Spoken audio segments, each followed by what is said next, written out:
Hello दोस्तों, स्वागत आप सभी का न्यूज पर एक बार फिर से। और आइए बात करते हैं आज तारीख 7 मार्च 2021 दिन संडे रविवार के मुख्य समाचार और टुडे ब्रेकिंग न्यूज के इस अपडेट वीडियो में नजर डालते हैं देश भर की तमाम बड़ी खबरों पर। बहुत ही महत्वपूर्ण इंपोर्टेंट खबरें हैं, तो इस वीडियो को ध्यान से पूरा देखते रहिएगा। सीधे बात करें पहले अपडेट की, तो देखिए दोस्तों, पेट्रोल डीजल की बढ़ती कीमतों पर देश की वित्त मंत्री निर्मला सीतारमण ने क्या कहा। उनका यह कहना कि केंद्र और राज्य दोनों लेते हैं टैक्स, लेकिन राज्यों को ज्यादा फायदा होता है। जी हाँ, दरअसल आपको पता होगा देश में आजकल चारों ओर महंगाई में खास करके पेट्रोल डीजल की रेटें बढ़ने को लेकर चर्चाएं चल रही हैं। और इसी बीच देश की केंद्रीय वित्त मंत्री निर्मला सीतारमण ने कहा कि यह एक ऐसा मामला है जिसमें राज्यों और केंद्र दोनों को मिलकर चर्चा करनी चाहिए। उन्होंने कहा कि तेल की कीमतों पर जो एक्साइज ड्यूटी लगती है उसका करीब 41% हिस्सा राज्यों के पास जाता है। और ऐसे में यह कहना कि ईंधन की कीमतें बढ़ने के पीछे केवल केंद्र सरकार जिम्मेदार है, तो ये बिल्कुल सही नहीं है। यानी कि राज्य सरकार, स्टेट गवर्नमेंट और सेंट्रल गवर्नमेंट दोनों ही रेस्पॉन्सिबल है। और वही दोस्तों, वित्त मंत्री जी से जब ये पूछा गया कि पेट्रोल डीजल जीएसटी में आने को लेकर क्या प्लानिंग चल रही है,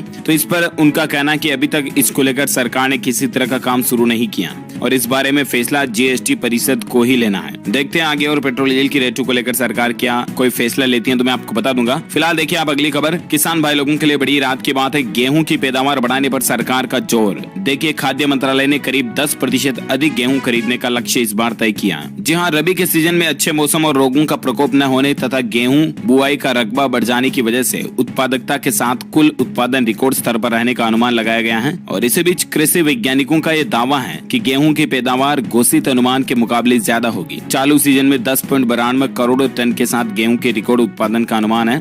और इन्हीं सब चीजों को देखते हुए सरकार ने इस बार गेहूं की सरकारी खरीद का लक्ष्य भी 10% बढ़ा दिया। अच्छी बात है। और अगली खबर देखिए दोस्तों, कोलकाता में आज रविवार को रैली को संबोधित करेंगे पीएम मोदी। मिथुन के उपस्थित पर सस्पेंस बरकरार अभी भी। जी हाँ, भारत के प्रधानमंत्री नरेंद्र मोदी पश्चिम बंगाल विधानसभा चुनाव में बीजेपी के चुनावी अभियान को धार देने के लिए रविवार को कोलकाता के ब्रिगेड परेड मैदान में एक रैली को संबोधित करेंगे। प्रधानमंत्री के रविवार की रैली को भगवा दल द्वारा इस साल फरवरी में शुरू की गई परिवर्तन यात्रा का समापन कार्यक्रम माना जा रहा है। और उम्मीद लगाई जा रही है दोस्तों की इस रैली के दौरान मिथुन चक्रवर्ती समेत कई सारी हस्तियां भी मंच पर मौजूद रह सकती हैं, बॉलीवुड अभिनेता समेत। देखते हैं क्या होता है, लाइव अपडेट बताता रहूंगा मैं आपको। फिलहाल देखिए आप अगली खबर, डिजिटल इंडिया की तरफ रेलवे का एक और नया कदम है। अब ट्रेन में डेबिट और क्रेडिट कार्ड से भी भर सकेंगे जुर्माना। जी हाँ दोस्तों, मान लीजिए अगर आप रेल यात्रा करते समय किसी रेलवे रूल्स को तोड़ते हो, रेलवे के नियमों को उल्लंघन करते हो, तो इस दौरान जो आप पर पेनल्टी जुर्माना बनेगा ना, उसको अब आप डेबिट क्रेडिट कार्ड से भी पे कर पाओगे, है ना। कहने का मतलब ये दोस्तों की रेल यात्रियों के लिए भी अच्छी खबर है और इससे एटलीस्ट डिजिटल इंडिया भी आगे बढ़ेगा। तो ये रेलवे की नई कार्य योजना है।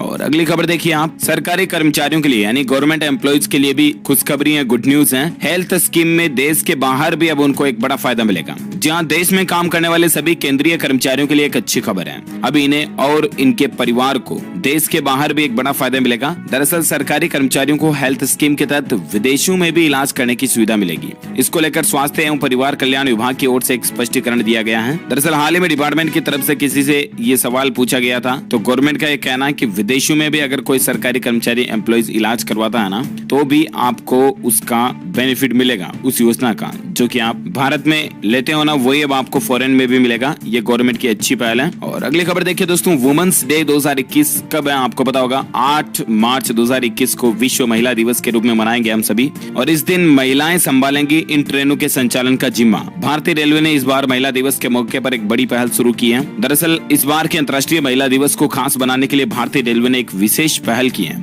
और इस बार 8 मार्च को पूर्वोत्तर रेलवे का संचालन पूरा महिलाएं संभालेगी। स्टेशन से लेकर ट्रेनों के संचालन और सुरक्षा की जिम्मेदारी भी महिलाओं की ही होगी। और खास बात यह दोस्तों की ट्रेनों के संचालन से लेकर सिग्नल, टिकट और स्वच्छता तक की जिम्मेदारी महिलाओं के जिम्मे होगी। इसके अलावा वुमेन्स डे को लेकर और एक अपडेट देखिए आप रेलवे से संबंधित कि भारत में कई सारे रेलवे स्टेशन ऐसे हैं जहां पर सिर्फ महिला कर्मचारी ही तैनात हैं। जी हाँ, आप डेटा को देखकर चौंक सकते हैं। कुछ रेलवे स्टेशन के नाम यहाँ दिए हुए हैं, देख पा रहे होंगे। Matunga railway station, Ajni railway station, Maninagar, Chandragiri railway station वगैरह वगैरह, जहाँ पर सभी कर्मचारी जो मात्र महिलाएं ही हैं, जो कि वाकई में अच्छी बात है। और अगली खबर देखिए आप, रिलायंस जियो की तरफ से अपडेट आ रही, जियो बुक अब सस्ता लैपटॉप लॉन्च करने की तैयारी में है। जियो ओएस और 4G कनेक्टिविटी से लेस होगा। दरअसल किफायती रेटों पर लैपटॉप लॉन्च करने की तैयारी है रिलायंस जियो की।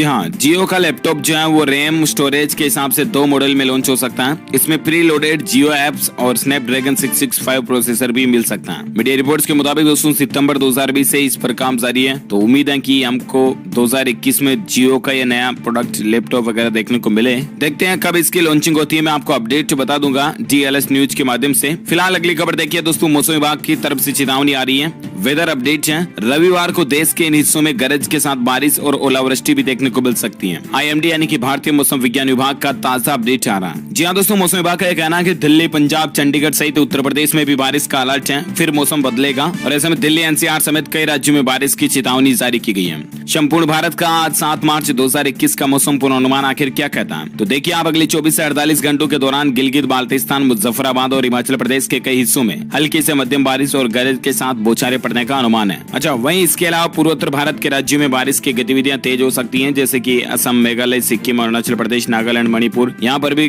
गरज के साथ अच्छी बौछारें देखने को मिल सकती हैं। अरुणाचल प्रदेश के ऊपरी इलाकों में बर्फबारी की भी चेतावनी है, तो बाकी देश के दूसरे हिस्सों में मौसम सामान्य और शुष्क रहेगा। ओके, तो ये रहा आज का वेदर अपडेट। और आइए अब नजर डालते हैं कोरोना को लेकर खबर। आप देख पा रहे होंगे कि बढ़ते कोरोना के मामलों के बीच स्वास्थ्य मंत्रालय ने 8 राज्यों के साथ बैठक की है और 3 चीजें कही है। स्वास्थ्य मंत्रालय ने टेस्ट, ट्रैक और ट्रीट पर जोर देने के लिए कहा है। आपको पता होगा कि बीच में कोरोना थोड़ा ठंडा हुआ था और मामले आने भी काफी कम हो चुके थे, लेकिन अभी कुछ राज्यों में फिर से कोरोना ने रफ्तार पकड़ ली है और कहा जा रहा दोस्तों की कोरोना की दूसरी लहर आ चुकी है, दूसरी लहर शुरू हो चुकी है। और इन सभी बातों को लेकर केंद्रीय स्वास्थ्य मंत्रालय भी सचेत हो गया। कल ही मंत्रालय ने 8 राज्यों और केंद्र शासित प्रदेशों के प्रमुखों के साथ मिलकर एक बैठक बातचीत की और स्वास्थ्य मंत्रालय ने एडवाइजरी भी जारी की है। एटलीस्ट दोस्तों हेल्थ मिनिस्टर का ये कहना कि टेस्ट, ट्रैक और ट्रीट पर खास ध्यान दिया जाए। जी हाँ दोस्तों, देश के कई राज्यों में कोरोना संक्रमण एक बार फिर से तेजी से पैर पसार रहा है और इसी बीच अब मंत्रालय, स्वास्थ्य मंत्रालय जो है वो और भी ज्यादा अलर्ट हो गया। कल 8 राज्यों के साथ बैठक हुई। आंध्र प्रदेश, उड़ीसा, गोवा, हरियाणा, हिमाचल प्रदेश, उत्तराखंड, दिल्ली और चंडीगढ़, क्योंकि यही राज्यों के कई सारे जिले जो सबसे ज्यादा खराब स्थितियों में चल रहे हैं।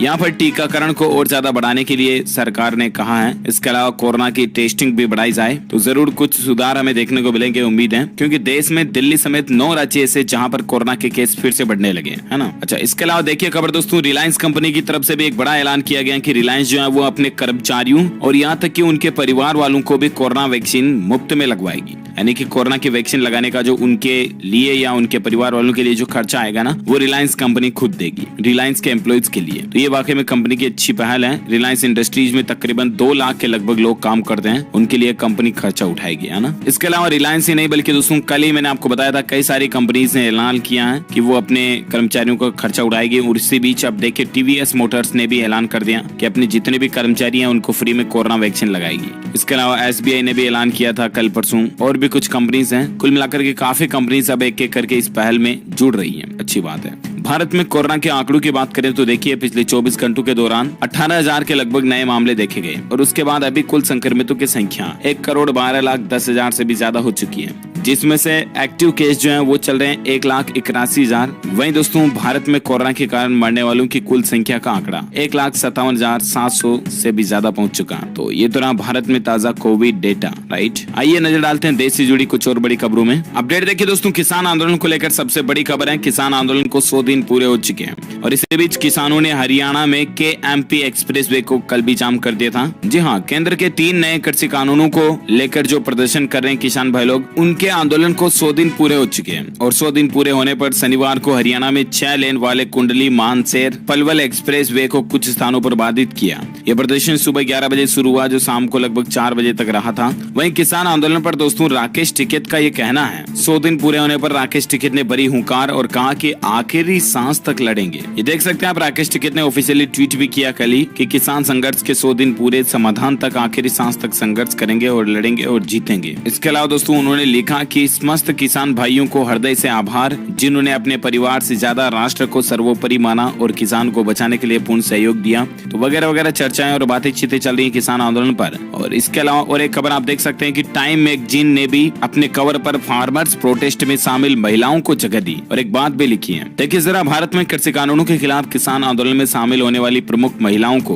टाइम मैगजीन ने अपने कवर पेज को डेडिकेट किया। टाइम मैगजीन ने अपना इंटरनेशनल कवर भारत के उन महिलाओं को समर्पित किया जो दिल्ली की सीमाओं पर किसान आंदोलन का नेतृत्व कर रही है और महीनों से डटकर तीनों कृषि कानूनों की वापसी की मांग भी कर रही है। टैगलाइन भी ये रखी। टाइम मैगजीन के नए इंटरनेशनल कवर पर एक टैगलाइन भी है जिसमें लिखा है कि मुझे डराया धमकाया नहीं जा सकता और मुझे खरीदा भी नहीं जा सकता। भारत के किसान आंदोलन का नेतृत्व करने वाली महिलाएं मैगजीन के कवर पेज पर आना मतलब वाकई में दोस्तों एक भारत के लिए बड़ी ही गौरव की बात भी है। इंडियंस होने के नाते इसी बात पर एक लाइक तो बनता है यार, फटाफट से लाइक कर दीजिए भारतीय महिलाओं के लिए, माताओं बहनों के लिए। अच्छा, इसके अलावा देखिए दोस्तों, आप कुछ राज्यों में जो कोरोना का प्रभाव बढ़ रहा है ना, इसको देखते हुए सरकार ने एक नई पहल की है। महाराष्ट्र और पंजाब में हालात गंभीर चल रहे हैं और इसी बीच केंद्र सरकार ने विशेषज्ञों की टीम भेजी है। 1,11,00,000 के पार यहाँ पर संक्रमितों का आंकड़ा पहुंच चुका है। जी हाँ, देश में कोरोना वायरस का कहर एक बार फिर से तेजी से पैर पसार रहा है। महाराष्ट्र, पंजाब, कर्नाटक, केरल और तमिलनाडु कुछ ऐसे राज्य जहां अचानक नए मामले बढ़ रहे हैं। खास करके महाराष्ट्र और पंजाब में तो स्थिति काफी चिंताजनक चल रही है। केंद्र सरकार ने इन दोनों राज्यों को विशेषज्ञों की टीम भेजी है जो कि संक्रमण को काबू करने में स्थानीय प्रशासन की मदद करेगी और इसीलिए केंद्र सरकार ने ये टीमें भी भेजी है। अच्छी बात है। और इसके अलावा देखिए दोस्तों, वैक्सीनेशन का भारत में रिकॉर्ड टूटा है। एक दिन में 15 लाख लोगों को वैक्सीन लगाएगी, सिर्फ एक दिन में। स्वास्थ्य मंत्रालय के आंकड़ों के मुताबिक 5 मार्च जो हाल ही में परसों के रोज 5 तारीख निकली ना,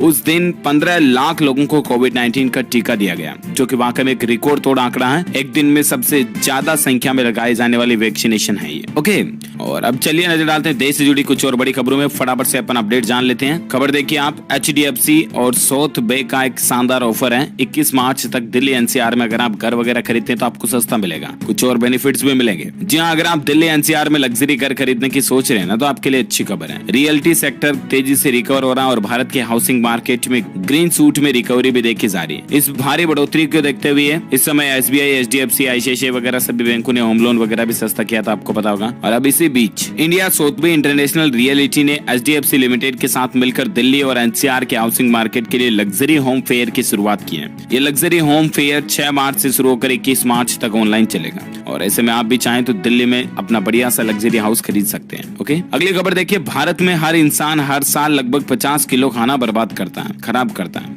देश में तकरीबन 6.8 करोड़ टन खाना जो है वो बर्बाद हो चुका है। पूरी दुनिया में 93.1 करोड़ खाना हर साल बर्बाद होता है। मतलब 2019 में 69 करोड़ लोग जो भूखमरी के शिकार हुए थे और इस बीच ये आंकड़ा इसका एंटिक लगता है। हर साल एक इंसान 121 किलो खाने को बर्बाद करता है। इसमें 74 किलो खाना घरों में खराब होता है, जिसमें भारत का हिस्सा 6.8 करोड़ टन का रहा है। ये जानकारी संयुक्त राष्ट्र यानी कि UN की रिपोर्ट के मुताबिक आई है। सो प्लीज आपसे भी रिक्वेस्ट है, कहने का मतलब ये कि आप गरीब को खिला दीजिए खाना, लेकिन खाने को वेस्ट मत फेंकिए, क्योंकि इसकी कीमत वही समझ सकता है जो एक समय का खाना खाता है और एक समय भूखा सोता है। समझ रहे हो ना? कई लोग हमारे देश में ऐसे हैं जिनको 2 टाइम की रोटी नसीब नहीं होती है और आज हम ठंडी रोटी नहीं खाएंगे तो सुबह की है, ठंडी सब्जी नहीं खाएंगे तो सुबह की इसको फेंक देंगे वगैरह वगैरह। सो प्लीज ध्यान से। ओके, अगली खबर देखिए आप, दिल्ली के मुख्यमंत्री अरविंद केजरीवाल ने ऐलान कर दिया कि दिल्ली शिक्षा बोर्ड का गठन होगा। यानी कि दोस्तों राजधानी दिल्ली में अब दिल्ली का ही अपना एक अलग से शिक्षा बोर्ड होगा। कल ही दिल्ली के मुख्यमंत्री अरविंद केजरीवाल ने शिक्षा के क्षेत्र में एक महत्वपूर्ण फैसला लिया। इसके मुताबिक अब राज्य का अपना खुद का शिक्षा बोर्ड अलग से होगा। इसका आशय यह है कि अब CBSE और ICSE बोर्ड की तरह दिल्ली बोर्ड अपना खुद का एक अलग से बोर्ड होगा। इस संबंध में मुख्यमंत्री ने कहा कि दिल्ली मंत्रिमंडल ने शिक्षा के नए बोर्ड की स्थापना के लिए अनुमति भी दे दी है। तो देखते हैं आखिर इसकी क्या रूल्स, रेगुलेशंस, टर्म्स, कंडीशंस आती हैं। जो कोई भी अपडेट आएगा मैं आपको बता दूंगा। फिलहाल अगली खबर देखिए, देश को मिली कोरोना टेस्ट के लिए नई लेबोरेटरी। हर रोज यहाँ पर 1200 सैंपल की जांच हो सकेगी। मतलब भारत में कोरोना टेस्ट की एक नई लैब खुली है, समझ रहे हो ना? लेबोरेटरी मिली है। ICMR ने कौन से शहर में इसकी शुरुआत की है तो मैं आपको बता दूं, ICMR जो कि Indian council medical research organization जो है, उसने इस नई लेबोरेटरी की शुरुआत की है। अच्छी बात है। अच्छा, साथ ही अगला अपडेट देखिए दोस्तों, फ्री चार्ज कंपनी जो है, पेमेंट कंपनी, उसमें एक नया फीचर जुड़ा है। अब आप क्रेडिट कार्ड की मदद से भी घर का किराया पे कर पाओगे। अगर आपका रेंटल हाउस है और उसका किराया अगर आप डिजिटल पेमेंट के तरीके से करते हो तो अब आपको बेनिफिट मिलेगा फ्री चार्ज से, ठीक है ना? और अगली खबर देखिए आप, उत्तर प्रदेश के एक और शहर से जुड़ा मुंबई बेंगलुरु। 29 अप्रैल से यहाँ पर भी फ्लाइट की सुविधा शुरू हो जाएगी। किफायती कंपनी, एयरलाइन कंपनी है एयर ट्रेवल जो है, इंडिगो ने 29 अप्रैल से बरेली से मुंबई और बेंगलुरु के लिए उड़ानें शुरू करने का ऐलान किया। कंपनी के मुताबिक मुंबई बरेली रूट पर एक सप्ताह में 4 उड़ानें और बेंगलुरु बरेली रूट पर एक हफ्ता में 3 उड़ानें उड़ेगी। तो देश में एक नई जगह पर हवाई ये सफर की शुरुआत हुई है। और इसके अलावा दोस्तों सुप्रीम कोर्ट का एक आदेश निकल कर आ रहा, 15 मार्च से शुरू होगी हाइब्रिड भौतिक सुनवाई। इसको लेकर SOP यानी कि गाइडलाइंस भी जारी की गई है। जो कि आप स्क्रीन पर देख सकते हैं। उच्चतम न्यायालय में 15 मार्च से हाइब्रिड यानी भौतिक सुनवाई शुरू होगी। कोविड-19 महामारी के कारण इतने दिन न्यायालय में सिर्फ वीडियो कॉन्फ्रेंसिंग के जरिए सुनवाई हो रही थी, आपको पता होगा। तो अब वीडियो कॉन्फ्रेंसिंग के जरिए तो होगी ही, साथ में कुछ भौतिक सुनवाई यानी कि फिजिकली जो पहले की तरह कोर्ट चलते थे वैसे भी अब धीरे धीरे शुरू होने जा रही है। इसके अलावा आपको पता होगा कल ही लद्दाख के अंदर तेज अर्थक्वेक यानी कि भूकंप के झटके लगे थे। हालांकि दोस्तों जान माल का नुकसान नहीं हुआ, यही बड़ी राहत की बात है। अच्छा, इसके अलावा बिहार राज्य में 1 अप्रैल से बिजली महंगी हो सकती है। कंपनियों ने बिजली के रेट बढ़ाने का प्रस्ताव रखा है। दरअसल पेट्रोल, डीजल और रसोई गैस वगैरह की रेटें तो ऑलरेडी बढ़ी रही है। इस महंगाई से आम आदमी जूझ रहा है और अब बिजली विभाग भी बिहार राज्य में लोगों को झटका दे सकता है। दरअसल बिहार राज्य की जो बिजली कंपनियां है ना, उन्होंने प्रशासन को, सरकार को एक कहा कि बिजली की रेटों को बढ़ाया जाए। 9 से 10% की बढ़ोतरी का प्रस्ताव रखा है। अब इस पर सरकार की सुनवाई होगी सुप्रीम कोर्ट में और फिर देखते हैं आखिर आगे क्या अपडेट आता है, मैं आपको बता दूंगा। और एक खबर देखिए, लास्ट अपडेट है कि सरकार की चेतावनी, टोल टैक्स का पूरा भुगतान नहीं करने पर फास्टैग और बैंक खाता दोनों ही सील हो जाएंगे। जी हाँ, फास्टैग तकनीक से न सिर्फ सरकार का राजस्व बढ़ा बल्कि देश भर के टोल प्लाजा पर यातायात जाम की समस्या भी धीरे धीरे कम हो रही है। लेकिन प्रॉब्लम ये आ रही है दोस्तों की मानव रहित टोल व्यवस्था का बेजा फायदा उठाकर व्यावसायिक वाहनों द्वारा कम टोल टैक्स का भुगतान करने की शिकायतें आ रही है। ऐसे वाहन चालक सावधान हो जाएं क्योंकि सरकार ने उनके फास्टैग और बैंक खाता दोनों को सील करने की कार्यवाही शुरू कर दी है। कहने का मतलब बहुत से लोग ऐसे हैं कि फास्टैग में बैलेंस ही नहीं है, फिर भी कोई बात नहीं, टोल प्लाजा से भगा कर निकाल लेंगे, क्या फर्क पड़ रहा है। तो ऐसे लोगों पर लगाम लगाने के लिए सरकार की एक नई पहल है। अगर आप ऐसे जल्दी निकल जाते हो ना होकर के भी, तो भी आपका फास्टैग तो स्कैन हो जाएगा और उससे आपका बैंक अकाउंट लिंक है, तो आपका फास्टैग और बैंक अकाउंट दोनों को सीज कर दिया जाएगा। उसमें जमा पैसों को आप नहीं निकाल पाओगे, नहीं जमा करा पाओगे। ओके, तो कहने का मतलब टोल प्लाजा से बिना काम ना निकले, आपका पे हो जाए तो आराम से निकले, कोई दिक्कत नहीं है। ओके, उम्मीद है ये जानकारी आपको मिली होगी। आज दिन भर की तमाम बड़ी खबरें, मुख्य समाचार का अपडेट वीडियो यही फिनिश होता है। वैसे आप मुझे नीचे